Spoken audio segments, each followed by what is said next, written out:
Título 7º. Da ordem econômica e financeira. Capítulo 1º. Dos princípios gerais da atividade econômica. Art. 170. A ordem econômica, fundada na valorização do trabalho humano e na livre iniciativa, tem por fim assegurar a todos existência digna, conforme os ditames da justiça social, observados os seguintes princípios.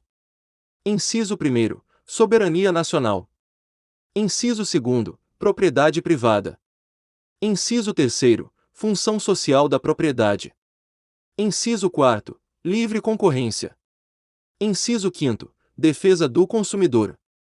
Inciso 6º. Defesa do meio ambiente, inclusive mediante tratamento diferenciado conforme o impacto ambiental dos produtos e serviços e de seus processos de elaboração e prestação. Inciso 7º. Redução das desigualdades regionais e sociais. Inciso 8º. Busca do pleno emprego. Inciso 9º. Tratamento favorecido para as empresas de pequeno porte constituídas sob as leis brasileiras e que tenham sua sede e administração no país. Parágrafo único. É assegurado a todos o livre exercício de qualquer atividade econômica, independentemente de autorização de órgãos públicos, salvo nos casos previstos em lei. Art. 171. Revogado. Art. 172. A lei disciplinará, com base no interesse nacional, os investimentos de capital estrangeiro, incentivará os reinvestimentos e regulará a remessa de lucros. Art. 173. Ressalvados os casos previstos nesta Constituição, a exploração direta de atividade econômica pelo Estado só será permitida quando necessária aos imperativos da segurança nacional ou a relevante interesse coletivo, conforme definidos em lei. Parágrafo 1º. A lei estabelecerá o estatuto jurídico da empresa pública, da sociedade de economia mista e de suas subsidiárias que explorem atividade econômica de produção ou comercialização de bens ou de prestação de serviços, dispondo sobre: Inciso 1º. Sua função social e formas de fiscalização pelo Estado e pela sociedade. Inciso 2º. A sujeição ao regime jurídico próprio das empresas privadas, inclusive quanto aos direitos e obrigações civis, comerciais, trabalhistas e tributários. Inciso 3º. Licitação e contratação de obras, serviços, compras e alienações, observados os princípios da administração pública. Inciso 4º. A constituição e o funcionamento dos conselhos de administração e fiscal, com a participação de acionistas minoritários. Inciso 5º. Os mandatos, a avaliação de desempenho e a responsabilidade dos administradores. Parágrafo 2º. As empresas públicas e as sociedades de economia mista não poderão gozar de privilégios fiscais não extensivos às do setor privado. Parágrafo 3º. A lei regulamentará as relações da empresa pública com o Estado e a sociedade. Parágrafo 4º. Lei reprimirá o abuso do poder econômico que vise a dominação dos mercados, a eliminação da concorrência e ao aumento arbitrário dos lucros. Parágrafo 5º. A lei, sem prejuízo da responsabilidade individual dos dirigentes da pessoa jurídica, estabelecerá a responsabilidade desta, sujeitando-a às punições compatíveis com sua natureza, nos atos praticados contra a ordem econômica e financeira e contra a economia popular. Art. 174. Como agente normativo e regulador da atividade econômica, o Estado exercerá, na forma da lei, as funções de fiscalização, incentivo e planejamento, sendo este determinante para o setor público e indicativo para o setor privado. Parágrafo 1º. A lei estabelecerá as diretrizes e bases do planejamento do desenvolvimento nacional equilibrado, o qual incorporará e compatibilizará os planos nacionais e regionais de desenvolvimento. Parágrafo 2º. A lei apoiará e estimulará o cooperativismo e outras formas de associativismo. Parágrafo 3º. O Estado favorecerá a organização da atividade garimpeira em cooperativas, levando em conta a proteção do meio ambiente e a promoção econômico-social dos garimpeiros. Parágrafo 4º. As cooperativas a que se refere o parágrafo anterior terão prioridade na autorização ou concessão para pesquisa e lavra dos recursos e jazidas de minerais garimpáveis, nas áreas onde estejam atuando, e naquelas fixadas de acordo com o artigo 21, inciso 25º, na forma da lei. Art. 175. Incumbe ao poder público, na forma da lei, diretamente ou sob regime de concessão ou permissão, sempre através de licitação, a prestação de serviços públicos. Parágrafo único. A lei disporá sobre: Inciso 1º. o regime das empresas concessionárias e permissionárias de serviços públicos, o caráter especial de seu contrato e de sua prorrogação, bem como as condições de caducidade, fiscalização e rescisão da concessão ou permissão. Inciso 2º. Os direitos dos usuários. Inciso 3º. Política tarifária. Inciso 4º. A obrigação de manter serviço adequado. Tá gostando do vídeo? Inscreva-se no canal. Ativa o sininho das notificações para receber os próximos vídeos. Deixa o like e bons estudos. Art. 176.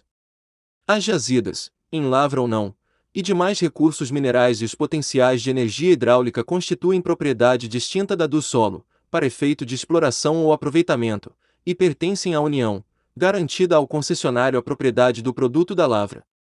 Parágrafo 1º. A pesquisa e a lavra de recursos minerais e o aproveitamento dos potenciais a que se refere o caput deste artigo somente poderão ser efetuados mediante autorização ou concessão da União, no interesse nacional, por brasileiros ou empresa constituída sob as leis brasileiras e que tenha sua sede e administração no país, na forma da lei, que estabelecerá as condições específicas quando essas atividades se desenvolverem em faixa de fronteira ou terras indígenas. Parágrafo 2º. É assegurada a participação ao proprietário do solo nos resultados da lavra, na forma e no valor que dispuser a lei. Parágrafo 3º. A autorização de pesquisa será sempre por prazo determinado, e as autorizações e concessões previstas neste artigo não poderão ser cedidas ou transferidas, total ou parcialmente, sem prévia anuência do poder concedente. Parágrafo 4º. Não dependerá de autorização ou concessão o aproveitamento do potencial de energia renovável de capacidade reduzida. Art. 177. Constituem monopólio da União. Inciso 1º. A pesquisa e a lavra das jazidas de petróleo e gás natural e outros hidrocarbonetos fluidos. Inciso 2º. A refinação do petróleo nacional ou estrangeiro. Inciso 3º. A importação e exportação dos produtos e derivados básicos resultantes das atividades previstas nos incisos anteriores. Inciso 4º. O transporte marítimo do petróleo bruto de origem nacional ou de derivados básicos de petróleo produzidos no país, bem assim o transporte, por meio de conduto, de petróleo bruto, seus derivados e gás natural de qualquer origem. Inciso 5º. A pesquisa, a lavra, o enriquecimento, o reprocessamento, a industrialização e o comércio de minérios e minerais nucleares e seus derivados, com exceção dos radioisótopos cuja produção, comercialização e utilização poderão ser autorizadas sob regime de permissão, conforme as alíneas B e C do inciso 23 do caput do artigo 21 desta Constituição Federal. Parágrafo 1º. A União poderá contratar com empresas estatais ou privadas a realização das atividades previstas nos incisos 1º a 4º deste artigo observadas as condições estabelecidas em lei. Parágrafo 2º. A lei a que se refere o parágrafo 1º disporá sobre: Inciso 1º. A garantia do fornecimento dos derivados de petróleo em todo o território nacional. Inciso 2º. As condições de contratação. Inciso 3º. A estrutura e atribuições do órgão regulador do monopólio da União. Parágrafo 3º. A lei disporá sobre o transporte e a utilização de materiais radioativos no território nacional. Parágrafo 4º. A lei que instituir contribuição de intervenção no domínio econômico relativa às atividades de importação ou comercialização de petróleo e seus derivados, gás natural e seus derivados e álcool combustível deverá atender aos seguintes requisitos. Inciso 1º. A alíquota da contribuição poderá ser: a linha diferenciada por produto ou uso. A linha B, reduzida e restabelecida por ato do Poder Executivo, não se lhe aplicando o disposto no artigo 150, inciso 3º, a linha B. Inciso 2º. Os recursos arrecadados serão destinados: a linha A, ao pagamento de subsídios a preços ou transporte de álcool combustível, gás natural e seus derivados e derivados de petróleo.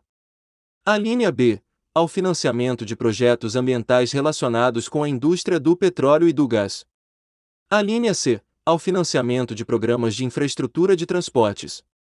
Art. 178. A lei disporá sobre a ordenação dos transportes aéreo, aquático e terrestre, devendo, quanto à ordenação do transporte internacional, observar os acordos firmados pela União, atendido o princípio da reciprocidade. Parágrafo único. Na ordenação do transporte aquático, a lei estabelecerá as condições em que o transporte de mercadorias na cabotagem e a navegação interior poderão ser feitos por embarcações estrangeiras, Art. 179. A União, os Estados, o Distrito Federal e os municípios dispensarão às microempresas e às empresas de pequeno porte, assim definidas em lei, tratamento jurídico diferenciado, visando a incentivá-las pela simplificação de suas obrigações administrativas, tributárias, previdenciárias e creditícias, ou pela eliminação ou redução destas por meio de lei. Art. 180. A União, os Estados, o Distrito Federal e os municípios promoverão e incentivarão o turismo como fator de desenvolvimento social e econômico. Art. 181. O atendimento de requisição de documento ou informação de natureza comercial, feita por autoridade administrativa ou judiciária estrangeira, a pessoa física ou jurídica residente ou domiciliada no país dependerá de autorização do poder competente. Atenção! Quer saber o segredo dos aprovados em concursos públicos? E-book gratuito. O segredo dos aprovados em concursos públicos. Clique no link na descrição do vídeo ou no primeiro comentário fixado. Capítulo 2. Da política urbana. Art. 182. A política de desenvolvimento urbano, executada pelo poder público municipal, conforme diretrizes gerais fixadas em lei, tem por objetivo ordenar o pleno desenvolvimento das funções sociais da cidade e garantir o bem-estar de seus habitantes. Parágrafo 1º. O plano diretor, aprovado pela Câmara Municipal, obrigatório para cidades com mais de 20.000 habitantes, é um instrumento básico da política de desenvolvimento e de expansão urbana. Parágrafo 2º. A propriedade urbana cumpre sua função social quando atende às exigências fundamentais de ordenação da cidade expressas no plano diretor. Parágrafo 3º. As desapropriações de imóveis urbanos serão feitas com prévia e justa indenização em dinheiro. Parágrafo 4º. É facultado ao poder público municipal, mediante lei específica para a área incluída no plano diretor, exigir, nos termos da lei federal, do proprietário do solo urbano não edificado, subutilizado ou não utilizado, que promova seu adequado aproveitamento, sob pena, sucessivamente, de: Inciso 1º, parcelamento ou edificação compulsórios. Inciso 2º, imposto sobre a propriedade predial e territorial urbana progressivo no tempo. Inciso 3º, desapropriação com pagamento mediante títulos da dívida pública de emissão previamente aprovada pelo Senado Federal, com prazo de resgate de até 10 anos, em parcelas anuais, iguais e sucessivas, assegurados o valor real da indenização e os juros legais. Art. 183. Aquele que possuir como sua área urbana de até 250 metros quadrados, por 5 anos, ininterruptamente sem oposição, utilizando-a para sua moradia ou de sua família, adquirir-lhe-á o domínio, desde que não seja proprietário de outro imóvel urbano ou rural. Parágrafo 1º. O título de domínio e a concessão de uso serão conferidos ao homem ou à mulher, ou a ambos, independentemente do estado civil. Parágrafo 2º. Esse direito não será reconhecido ao mesmo possuidor mais de uma vez. Parágrafo 3º. Os imóveis públicos não serão adquiridos por usucapião. Capítulo 3. Da política agrícola e fundiária e da reforma agrária. Art. 184. Compete à União desapropriar por interesse social, para fins de reforma agrária, o imóvel rural que não esteja cumprindo sua função social, mediante prévia e justa indenização em títulos da dívida agrária, com cláusula de preservação do valor real, resgatáveis no prazo de até 20 anos, a partir do 2º ano de sua emissão, e cuja utilização será definida em lei. Parágrafo 1º. As benfeitorias úteis e necessárias serão indenizadas em dinheiro. Parágrafo 2º. O decreto que declarar o imóvel como de interesse social, para fins de reforma agrária, autoriza a União a propor a ação de desapropriação. Parágrafo 3º. Cabe à lei complementar estabelecer procedimento contraditório especial, de rito sumário, para o processo judicial de desapropriação. Parágrafo 4º. O orçamento fixará anualmente o volume total de títulos da dívida agrária, assim como o montante de recursos para atender ao programa de reforma agrária no exercício. Parágrafo 5º. São isentas de impostos federais, estaduais e municipais as operações de transferência de imóveis desapropriados para fins de reforma agrária. Art. 185. São insuscetíveis de desapropriação para fins de reforma agrária. Inciso 1º. A pequena e média propriedade rural, assim definida em lei, desde que seu proprietário não possua outra. Inciso 2º. A propriedade produtiva. Parágrafo único.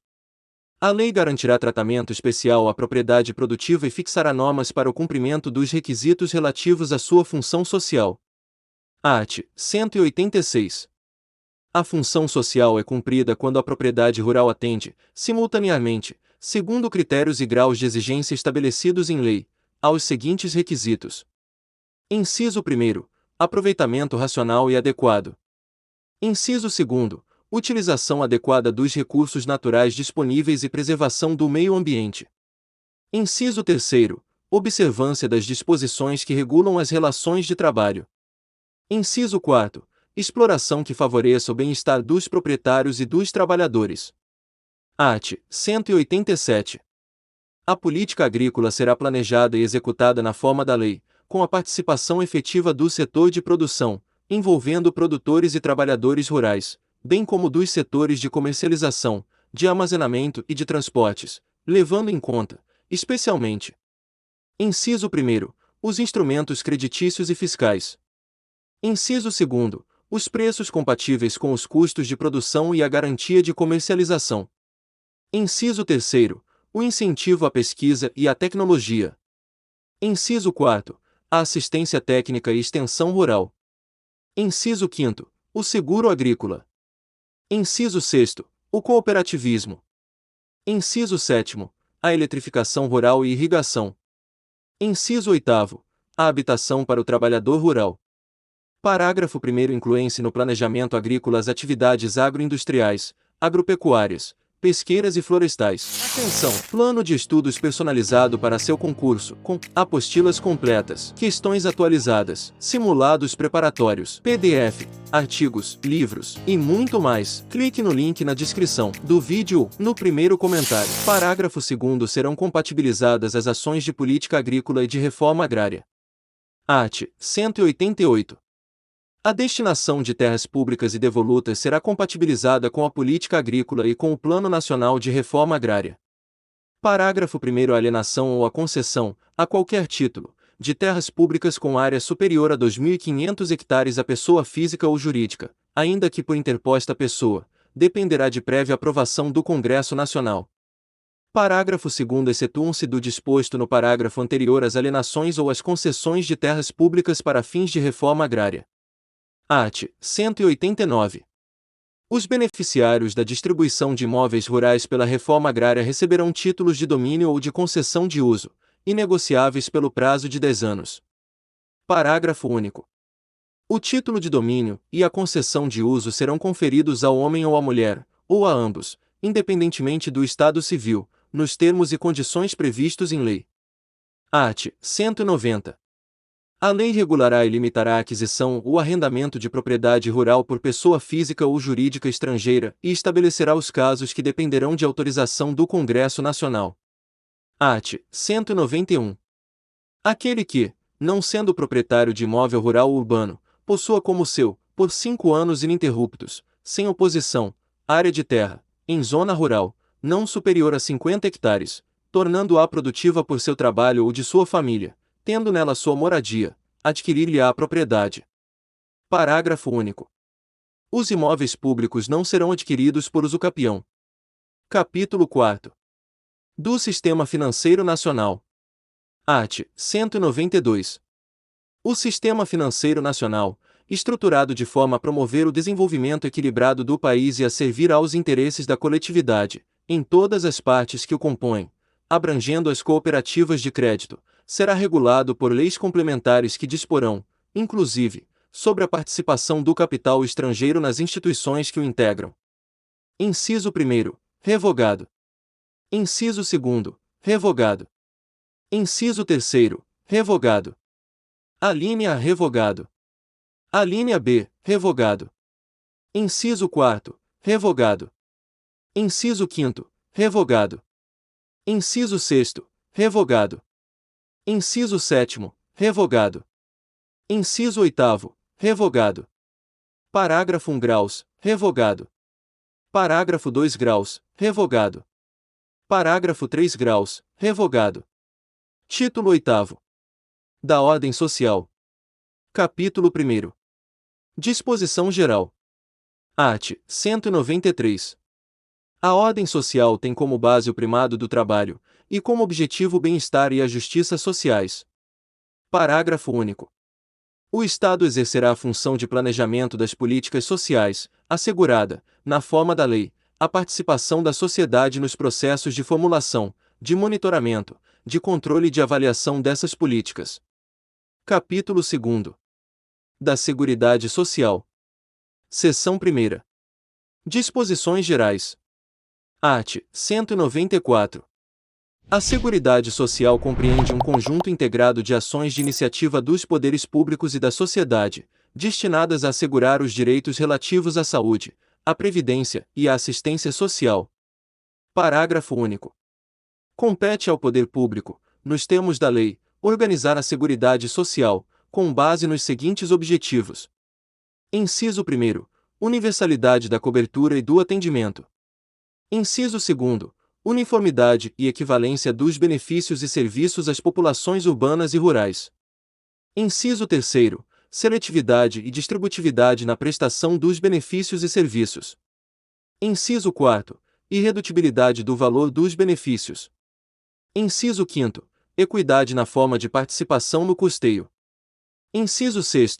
Diversidade da base de financiamento, identificando-se, em rubricas contábeis específicas para cada área, as receitas e as despesas vinculadas a ações de saúde, previdência e assistência social, preservado o caráter contributivo da previdência social. Inciso 7. Caráter democrático e descentralizado da administração, mediante gestão quadripartite, com participação dos trabalhadores, dos empregadores, dos aposentados e do governo nos órgãos colegiados. Art. 195. A Seguridade Social será financiada por toda a sociedade, de forma direta e indireta, nos termos da lei, mediante recursos provenientes dos orçamentos da União, dos Estados, do Distrito Federal e dos municípios, e das seguintes contribuições sociais. Inciso 1. Do empregador, da empresa e da entidade a ela equiparada na forma da lei, incidente sobre a a folha de salários e demais rendimentos do trabalho pagos ou creditados, a qualquer título, a pessoa física que lhe preste serviço, mesmo sem vínculo empregatício. A linha B, a receita ou o faturamento. A linha C, o lucro. Inciso 2. Do trabalhador e dos demais segurados da Previdência Social, podendo ser adotadas alíquotas progressivas de acordo com o valor do salário de contribuição, não incidindo contribuição sobre aposentadoria e pensão concedidas pelo Regime Geral de Previdência Social. Inciso 3. Sobre a receita de concursos de prognósticos. Inciso 4. Do importador de bens ou serviços do exterior, ou de quem a lei a ele equiparar. Parágrafo 1. As receitas dos Estados, do Distrito Federal e dos municípios destinadas à Seguridade Social constarão dos respectivos orçamentos, não integrando o orçamento da União. Parágrafo 2. A proposta de orçamento da Seguridade Social será elaborada de forma integrada pelos órgãos responsáveis pela saúde, previdência social e assistência social, tendo em vista as metas e prioridades estabelecidas na Lei de Diretrizes Orçamentárias, assegurada a cada área a gestão de seus recursos. Parágrafo 3. A pessoa jurídica em débito com o sistema da Seguridade Social, como estabelecido em lei, não poderá contratar com o poder público nem dele receber benefícios ou incentivos fiscais ou creditícios. Parágrafo 4. A lei poderá instituir outras fontes destinadas a garantir a manutenção ou expansão da Seguridade Social, obedecido o disposto no artigo 154, inciso 1. Parágrafo 5º. Nenhum benefício ou serviço da Seguridade Social poderá ser criado, majorado ou estendido sem a correspondente fonte de custeio total. Parágrafo 6º. As contribuições sociais de que trata este artigo só poderão ser exigidas após decorridos 90 dias da data da publicação da lei que as houver instituído ou modificado, não se lhes aplicando o disposto no artigo 150, terceiro, a linha B. Parágrafo 7º. São isentas de contribuição para a Seguridade Social as entidades beneficentes de assistência social que atendam às exigências estabelecidas em lei. Parágrafo 8º. O produtor, o parceiro, o meeiro e o arrendatário rurais e o pescador artesanal, bem como os respectivos cônjuges, que exerçam suas atividades em regime de economia familiar, sem empregados permanentes, contribuirão para a Seguridade Social mediante a aplicação de uma alíquota sobre o resultado da comercialização da produção e farão jus aos benefícios nos termos da lei. Parágrafo 9º. As contribuições sociais previstas no inciso 1º do caput deste artigo poderão ter alíquotas diferenciadas em razão da atividade econômica, da utilização intensiva de mão de obra, do porte da empresa ou da condição estrutural do mercado de trabalho, sendo também autorizada a adoção de bases de cálculo diferenciadas apenas no caso das alíneas B e C do inciso 1º do caput. Parágrafo 10. A lei definirá os critérios de transferência de recursos para o Sistema Único de Saúde e ações de assistência social da União para os Estados, o Distrito Federal e os municípios, e dos Estados para os municípios, observada a respectiva contrapartida de recursos. Parágrafo 11. São vedados a moratória e o parcelamento em prazo superior a 60 meses e, na forma de lei complementar, a remissão e a anistia das contribuições sociais de que tratam a alínea A do inciso 1º e o inciso 2º do caput. Parágrafo 12. A lei definirá os setores de atividade econômica para os quais as contribuições incidentes na forma dos incisos 1º, alínea B, e inciso 4º do caput, serão não cumulativas. Parágrafo 13. Revogado. Parágrafo 14. O segurado somente terá reconhecida como tempo de contribuição ao regime geral de previdência social a competência cuja contribuição seja igual ou superior à contribuição mínima mensal exigida para sua categoria, assegurado o agrupamento de contribuições. Se você chegou até o final deste vídeo, escreve aqui nos comentários: eu serei aprovado. Inscreva-se no canal se não for inscrito, deixa o like e compartilha com amigos e bons estudos.